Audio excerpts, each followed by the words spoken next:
Shalom saudara-saudara yang dikasihi oleh Tuhan.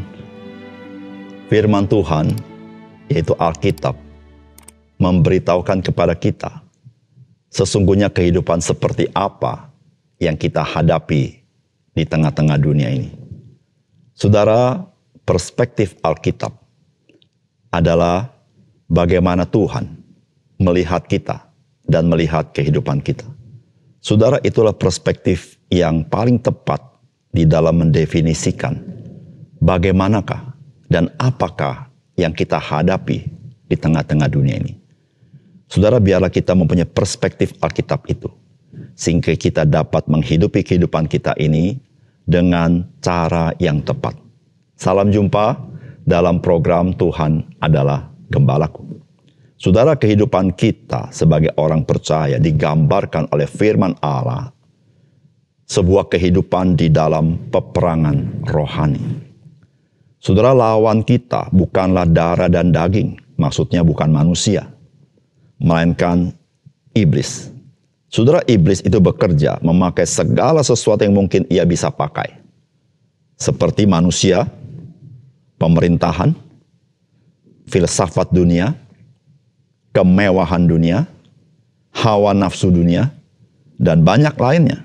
Saudara, semua itu bukan sekadar bagaimana kita mempunyai cukup pengetahuan dan cukup pendidikan moral, melainkan kita membutuhkan Tuhan dan kuasa-Nya di dalam peperangan rohani ini.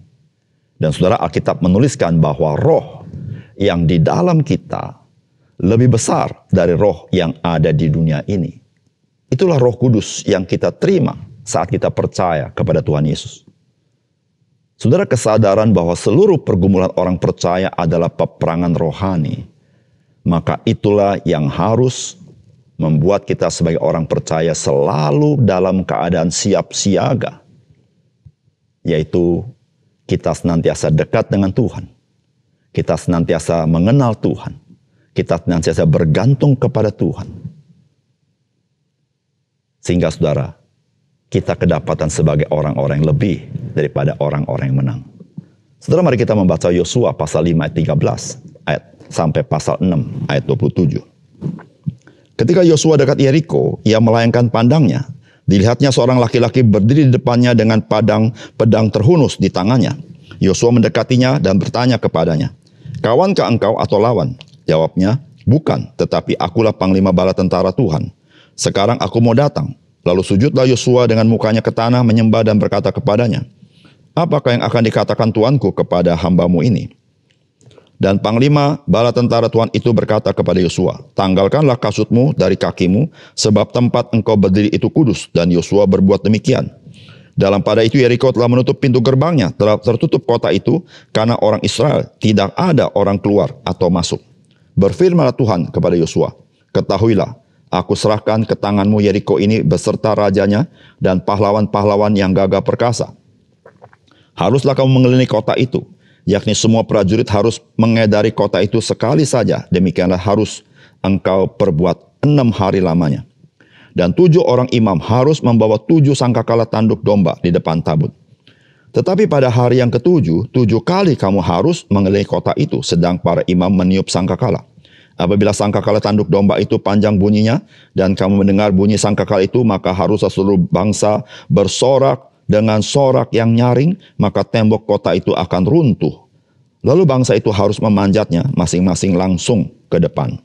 Kemudian Yosua bin Nun memanggil para imam dan berkata kepada mereka, "Angkatlah tabut perjanjian itu, dan 7 orang imam harus membawa 7 sangkakala tanduk domba di depan tabut Tuhan. Dan kepada bangsa itu dikatakannya, majulah, kelilingilah kota itu, dan orang-orang bersenjata harus berjalan di depan tabut Tuhan." Segera sesudah Yosua berkata kepada bangsa itu, maka berjalanlah maju ke-7 orang imam yang membawa ke-7 sangkakala tanduk domba itu di hadapan Tuhan. Lalu mereka meniup sangkakala, sedang tabut perjanjian Tuhan mengikuti mereka. Dan orang-orang bersenjata berjalan di depan para imam yang meniup sangkakala, dan barisan penutup mengikuti tabut itu, sedang sangkakala terus-menerus ditiup. Tetapi Yosua telah memerintahkan kepada bangsa itu demikian, "Janganlah bersorak dan janganlah perdengarkan suaramu. Sepatah kata pun janganlah keluar dari mulutmu sampai pada hari aku mengatakan kepadamu, bersoraklah, maka kamu harus bersorak." Demikianlah tabut Tuhan mengelilingi kota itu, mengedarinya sekali saja. Kemudian kembalilah mereka ke tempat perkemahan dan bermalam di tempat perkemahan itu. Keesokan harinya Yosua bangun pagi-pagi, lalu para imam mengangkat tabut Tuhan. Maka berjalan juga ketujuh orang imam yang membawa ketujuh sangkakala tanduk domba itu di depan tabut Tuhan. Sambil berjalan mereka meniup sangkakala, sedang orang-orang bersenjata berjalan di depan mereka dan barisan penutup mengikut tabut Tuhan. Sementara sangkakala terus-menerus ditiup. Demikianlah pada hari kedua mereka mengelilingi kota itu sekali saja lalu pulang ke tempat perkemahan dan begitu dilakukan mereka 6 hari lamanya. Tetapi pada hari yang ketujuh mereka bangun pagi-pagi ketika fajar menyingsing dan mengelilingi kota 7 kali dengan cara yang sama. Hanya pada hari itu mereka mengelilingi kota itu 7 kali. Lalu pada ketujuh kalinya ketika para imam meniup sangkakala berkatalah Yosua kepada bangsa itu, "Bersoraklah sebab Tuhan telah menyerahkan kota ini kepadamu. Dan kota itu dengan segala isinya akan dikhususkan bagi Tuhan untuk dimusnahkan. Hanya Rahab perempuan sundal itu akan tetap hidup, ia dengan semua orang yang bersama-sama dengan dia dalam rumah itu, karena ia telah menyembunyikan orang suruhan yang kita suruh. Tetapi kamu ini jagalah diri terhadap barang-barang yang dikhususkan untuk dimusnahkan, supaya jangan kamu mengambil sesuatu dari barang-barang yang dikhususkan itu setelah mengkhususkannya, dan dengan demikian membawa kemusnahan atas perkemahan orang Israel dan mencelakakannya. Segala emas dan perak serta barang-barang tembaga dan besi adalah kudus bagi Tuhan. Semuanya itu akan dimasukkan ke dalam perbendaharaan Tuhan." Lalu bersoraklah bangsa itu sedang sangkakala ditiup. Segera sesudah bangsa itu mendengar bunyi sangkakala, bersoraklah mereka dengan sorak yang nyaring. Maka runtuhlah tembok itu. Lalu mereka memanjat masuk ke dalam kota, masing-masing langsung ke depan dan merebut kota itu. Mereka menumpas dengan mata pedang segala sesuatu yang di dalam kota itu, baik laki-laki maupun perempuan, baik tua maupun muda, sampai kepada lembu, domba, dan keledai. Tetapi kepada kedua orang pengintai negeri itu, Yosua berkata, "Masuklah ke dalam rumah perempuan sundal itu, dan bawalah keluar perempuan itu dan semua orang yang bersama-sama dengan dia, seperti yang telah kamu janjikan dengan bersumpah kepadanya." Lalu masuklah kedua pengintai muda itu, dan membawa keluar Rahab dan ayahnya, ibunya, saudara-saudaranya, dan semua orang yang bersama-sama dengan dia, bahkan seluruh kaumnya dibawa mereka keluar. Lalu mereka menunjukkan kepadanya tempat tinggal di luar perkemahan orang Israel. Tetapi kota itu dan segala sesuatu yang ada di dalamnya dibakar mereka dengan api. Hanya emas dan perak, barang-barang tembaga dan besi ditaruh mereka di dalam pembendaharaan Tuhan. Demikianlah Rahab perempuan sundal itu dan keluarganya serta semua orang yang bersama-sama dengan dia dibiarkan hidup oleh Yosua. Maka diamlah perempuan itu di tengah-tengah orang Israel sampai sekarang, karena ia telah menyembunyikan orang suruhan yang disuruh Yosua mengintai Yeriko. Pada waktu itu bersumpahlah Yosua kepadanya, "Terkutuklah di hadapan Tuhan orang yang bangkit untuk membangun kembali kota Yeriko. Dengan membayarkan nyawa anaknya yang sulung, ia akan meletakkan dasar kota itu. Dan dengan membayarkan nyawa anaknya yang bungsu, ia akan memasang pintu gerbangnya." Dan Tuhan menyertai Yosua, dan terdengarlah kabar tentang dia di seluruh negeri itu. Saudara yang dikasihi oleh Tuhan, perjumpaan Yosua dengan panglima bala tentara Tuhan mendahului masuknya umat Tuhan ke dalam kota Yeriko. Saudara, pertemuan ini mengingatkan kita akan pertemuan Musa dengan Tuhan dalam nyala api dari semak duri.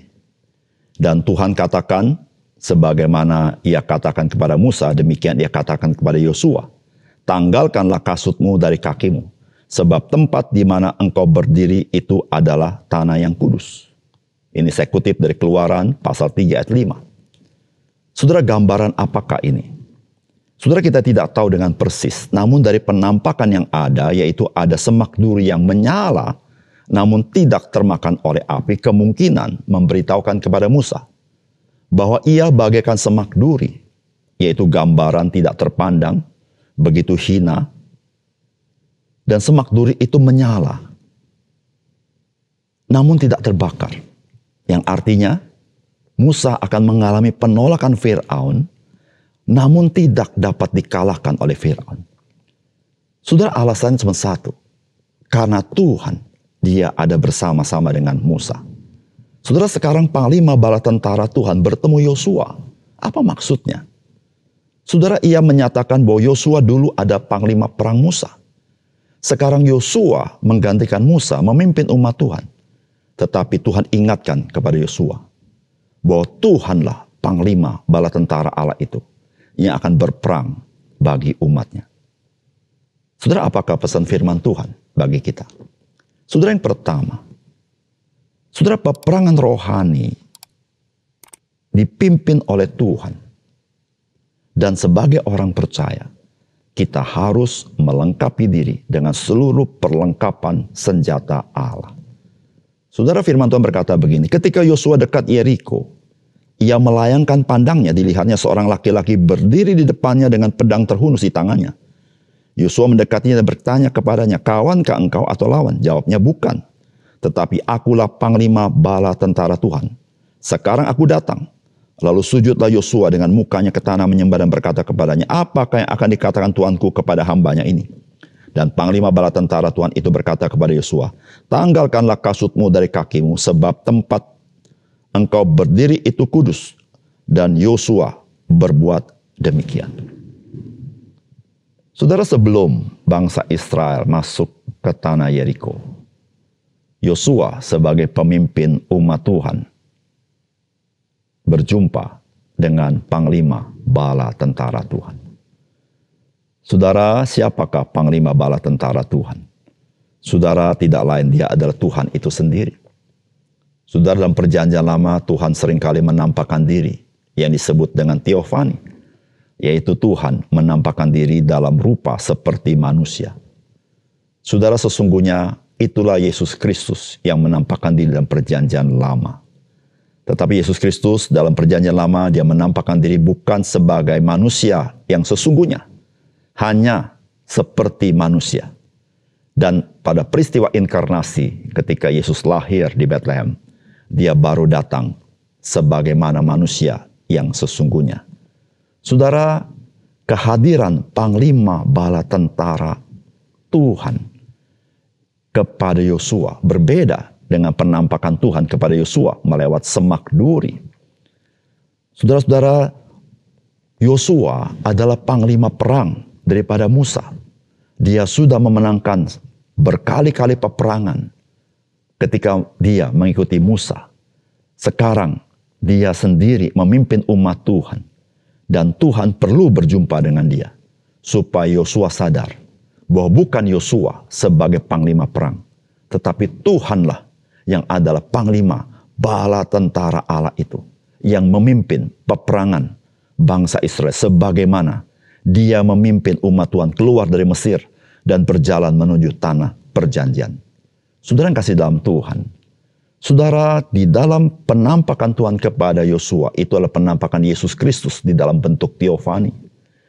Namun saudara, kita adalah orang-orang percaya yang telah mengenal Yesus Kristus, yang telah berinkarnasi melalui kelahirannya di kota Bethlehem. Dan dia juga sudah mati di kayu salib untuk menanggung dosa-dosa kita. Bahkan dia bangkit dari antara mati, memberikan kita hidup yang baru. Dan dia hidup selama-lamanya dan bertata di surga. Saudara, dialah Tuhan yang berkata, aku menyertai kamu sampai kepada kesudahannya. Saudara, bukankah janji ini yang Tuhan berikan juga kepada Yosua? Saudara, janji ini mengandung pengertian bahwa Tuhanlah yang memimpin hidup kita. Tuhanlah yang berperang bagi kita.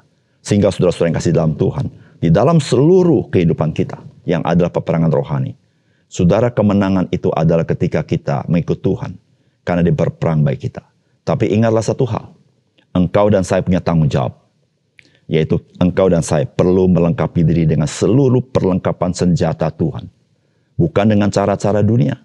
Sebagaimana orang-orang Israel harus dengan cara Tuhan, bagaimana mereka bisa menduduki tanah perjanjian. Ada pimpinan Tuhan, ada cara Tuhan, ada kuasa Tuhan yang menyertai kita. Saudara yang kasih dalam perlengkapan senjata Tuhan adalah segala sesuatu yang Tuhan sediakan untuk kita pakai dalam hidup kita. Supaya kita sanggup menang di dalam peperangan rohani ini.